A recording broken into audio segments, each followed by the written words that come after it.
Bonjour à tous, je suis ravie de vous retrouver dans cette nouvelle vidéo. Alors aujourd'hui j'avais très envie de partager avec vous le matériel que j'utilise quotidiennement pour relooker mes meubles. Voilà, je me suis dit qu'en tous les cas ça pouvait intéresser bon nombre d'entre vous, pour ceux qui voudraient débuter pour tous ceux qui voudraient débuter mais qui ne savent pas trop par où commencer. Après voilà, c'est vraiment du basique. Mais en tous les cas, je pense que ça suffit amplement si vous voulez démarrer. Il y a même des choses que vous n'êtes pas obligé d'acheter tout de suite, surtout si vous êtes particulier et que vous voulez faire ça juste pour vous. Mais en tous les cas, moi c'est ce que je me sers assez quotidiennement. Donc je vais vous montrer tout ça. Mais écoutez, si les vidéos en tous les cas vous plaisent, d'ailleurs j'ai été très contente du retour de ma dernière vidéo en tous les cas. Merci beaucoup. Un petit pouce en l'air si ça vous plaît. Surtout, abonnez-vous à la chaîne. La petite cloche également pour recevoir les notifications, un petit commentaire aussi, et puis voilà. Allez, bah c'est parti, on passe au matériel. Alors pour démarrer, quelque chose que j'ai découvert il y a quelques mois déjà, mais qui finalement est vraiment un indispensable, encore une fois, parce que je suis professionnelle et que je fais ça régulièrement. Si vous êtes un particulier, vous n'en avez pas besoin, mais en tous les cas, j'avoue que c'est un petit appareil qui est très pratique. Alors, ça s'appelle donc un décapeur thermique. Et oui, on dirait un sèche-cheveux. Mais par contre, vous éviterez quand même vos cheveux parce que ça n'ira pas du tout. Hein. En tous les cas, c'est le même principe. Ça dégage de la chaleur très chaude. Et ça permet d'enlever absolument tout. C'est-à-dire le vernis. Vous avez un meuble verni. Vous voulez décaper d'abord le vernis avant de... déjà, si vous voulez, par exemple, un plateau brut. Vous commencez déjà par enlever avec ça. Vous pouvez enlever les vieilles peintures. Tout se décolle en tous les cas. Faire bien attention de ne pas aller trop près de votre support parce qu'au bout d'un moment ça crame. Et puis voilà, je dirais que c'est vraiment une technique à prendre. Et une fois qu'on l'a pris en main, sincèrement, on s'en passe plus. Voilà. Alors ça c'est vraiment moi au niveau du matériel. J'ai pas du matériel voilà, très cher. Pour l'instant, en tous les cas, ça me convient pour ce que je fais. Donc ça, je crois qu'on l'avait trouvé à Castorama. Et le prix, sincèrement, il me semble une trentaine d'euros. Et encore. On va dire que c'est dans les premiers prix, mais franchement, il me convient très bien pour l'instant, en tous les cas. Donc je verrai ultérieurement, mais franchement, ça, c'est top. Ah oui, j'allais oublier. Pour gratter, donc ça, vous envoyez de la chaleur. Et donc pour gratter ensuite peinture, vernis ou quoi que ce soit, vous utilisez, voilà, un petit appareil comme ça. Je crois que c'est vendu séparément. Un petit triangle. Et là, vous pouvez gratter parce que vous enlevez le vernis, la peinture, peu importe. Et c'est super pratique. En plus, les embouts, en fonction de là où vous allez sur le meuble, s'il y a des petits endroits, des petites fentes, enfin voilà, vous voyez ce que je veux dire. C'est très pratique. Et moi, en tous les cas, il a déjà bien vécu en tous les cas. Ensuite, autre chose, donc une fois que vous vous êtes débarrassé du vernis avec le décapeur thermique, là vous pouvez passer au ponçage. Alors j'ai deux ponceuses. Celle-ci, qui à la base est plutôt un appareil multifonction, mais où on a pu adapter une tête triangulaire avec un scratch, ce qui fait que ça me permet de mettre oui, je ne l'ai pas changé, hein, c'est pas bien, mais c'est pas grave, hein, c'est la vraie vie, écoutez, hein, voilà, ça prouve que je travaille. Donc là, vous avez un embout avec un scratch et ça vous permet de mettre vos papiers pour poncer, le scratcher dessus. C'est super pratique et en plus c'est avec un petit format pour aller dans les angles, dans les arrondis, même pour des plateaux, des petits plateaux. Franchement c'est nickel, surtout qu'on peut appuyer enfin on peut appuyer en tous les cas. Et franchement c'est nickel. Donc bien pratique, petit, assez maniable. Ensuite, l'autre ponceuse que je me sers également, celle-ci. Donc là, on est sur quelque chose d'un petit peu plus conséquent. En plus, celle-ci, ce qui est plutôt pratique, c'est qu'il y a le réservoir pour la poussière. Et là, donc, comme vous pouvez le voir, c'est même la même chose hein, avec un scratch. Donc là, on est sur un disque rond. Et celle-ci, par contre, on ne va pas appuyer comme une brute, comme on pourrait appuyer, si je puis dire, avec l'autre. Celle-ci, c'est un disque qui tourne sur lui-même et comme ça, vous allez pouvoir en tous les cas amener, elle se déplace assez facilement et ce qui fait que ça évite d'avoir le poids aussi de la ponceuse parce que malgré tout, ça pèse un petit peu. Et pour les plateaux, en tous les cas, c'est super pratique. Voilà, vous adaptez le grain que vous souhaitez et c'est nickel. Alors, en ce qui concerne le ponçage, on est pas mal. Ensuite, un autre appareil que je me sers également très souvent, c'est ce petit appareil. Ça s'appelle un couteau multifonction ou même un couteau de peintre. Il y a quelques années de ça, j'ai fait une formation de peintre en bâtiment et c'est là où j'ai découvert cet appareil et franchement, c'est topissime. Quand on dit couteau multifonction, ça veut bien dire qu'on peut s'en servir pour plein de choses, même pour gratter vos meubles. Vous pouvez, et ben forcément ça va pas me venir à l'esprit, mais en tous les cas, c'est génial. Franchement, ça c'est, je l'ai toujours dans la poche quand je travaille et pour ouvrir mes pots de peinture, pour voilà. Pour plein de choses.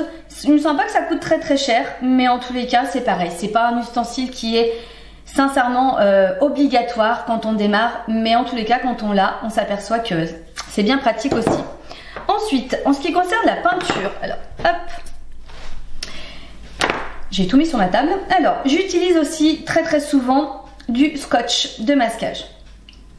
Si vous avez des endroits quand vous arrivez à la peinture et que des endroits où vous voulez protéger, que vous ne voulez pas peindre, ça c'est magique pour éviter de déborder. Sincèrement, moi-même je l'utilise, il n'y a pas de souci, professionnel ou pas, ça arrive malgré tout de déborder et franchement c'est super pratique. Donc scotch de masquage et même si vous avez souvent les fixations pour les portes de placard ou les choses comme ça que vous pouvez pas retirer, voilà, vous protégez tout avec des scotch, ça évite d'avoir de la peinture de partout, de devoir nettoyer pendant des heures après. Donc le scotch de masquage, je vais y arriver, très pratique également. Ça vous en avez également en plusieurs épaisseurs, donc vraiment vous prenez ce qui vous correspond le mieux. Un autre ustensile également qui me paraît mais indispensable, alors vous allez voir également que mon matériel est en état, voilà, ça fait très longtemps que je l'ai mais c'est pas grave, tant que ça fonctionne, moi ça me va très bien. Alors mon mélangeur, ouais, il a un petit peu vécu, ça c'est pas bien, c'est parce que je n'ai pas nettoyé suffisamment au fur et à mesure, voilà. J'avoue. Donc le mélangeur, ça c'est pareil, par contre c'est obligatoire ça. Le bout de bâton, c'est pas terrible. Là, vous avez vraiment voilà, des alvéoles au milieu, c'est fait pour. Ça permet vraiment de pouvoir mélanger beaucoup plus... Forcément, je ne sais pas trouver mon mot. En tous les cas, s'ils ont créé ça, c'est que c'était fait pour. Et donc, c'est obligatoire de mélanger votre peinture forcément avant utilisation. Je dirais même pendant un petit moment. Donc, le mélangeur, par contre, élément obligatoire. Ensuite, pour mettre la peinture, moi j'ai acheté tout simplement des petites choses comme ça. Voilà. Alors c'est propre, vous inquiétez pas, c'est juste que forcément à force la peinture elle reste collée aussi un petit peu. Des petits bacs, surtout que voilà, moi je mets j'ai jamais des grosses quantités de peinture. Donc pour les meubles ça va très bien, des petits bacs comme ça.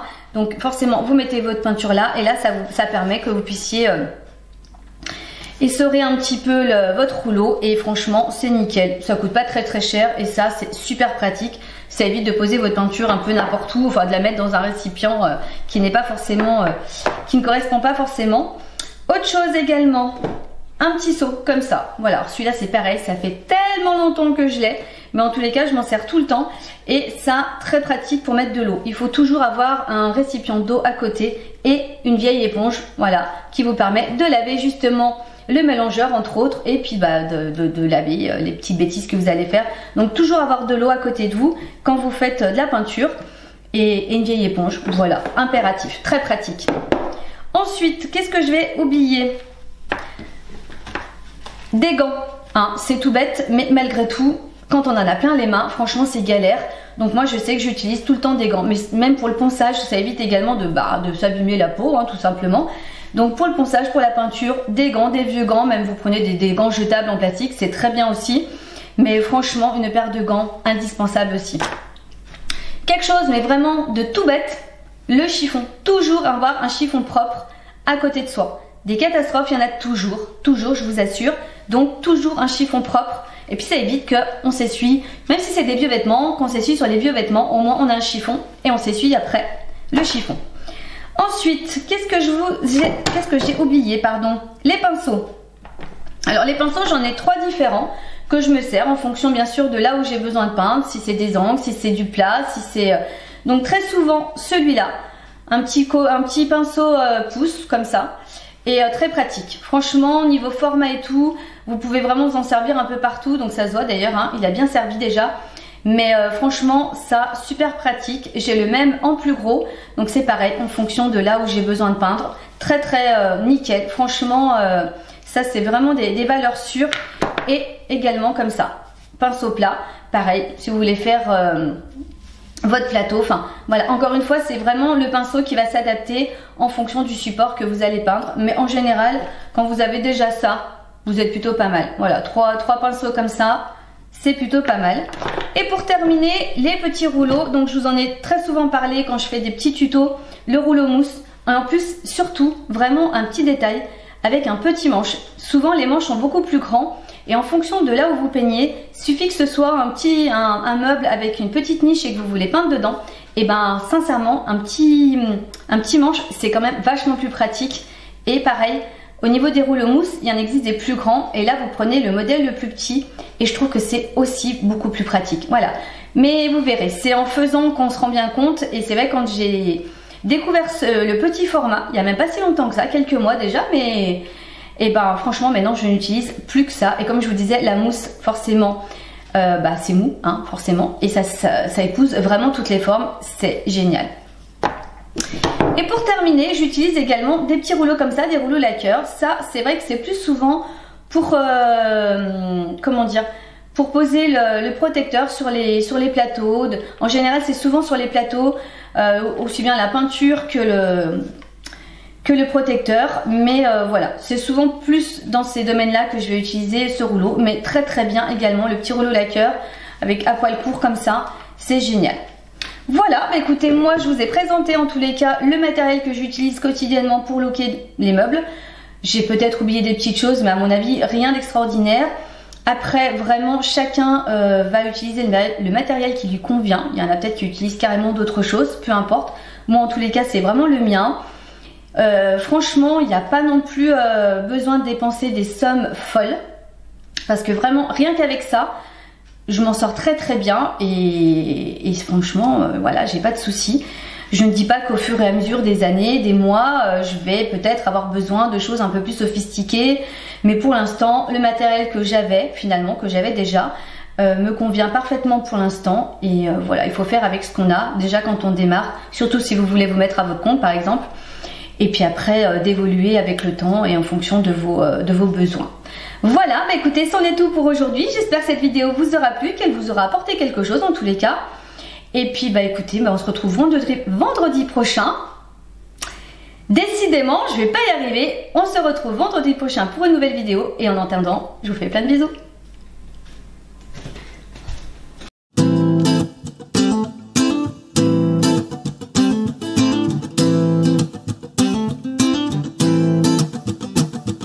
Life's a foolish game. Do you ever feel the same? Well, maybe we could change, turn the ship another way. Feel it in the darkness, we're sailing right into those jagged cliffs. Yeah. Some say we've always been insane. Hey, life's a foolish game. Simple equation.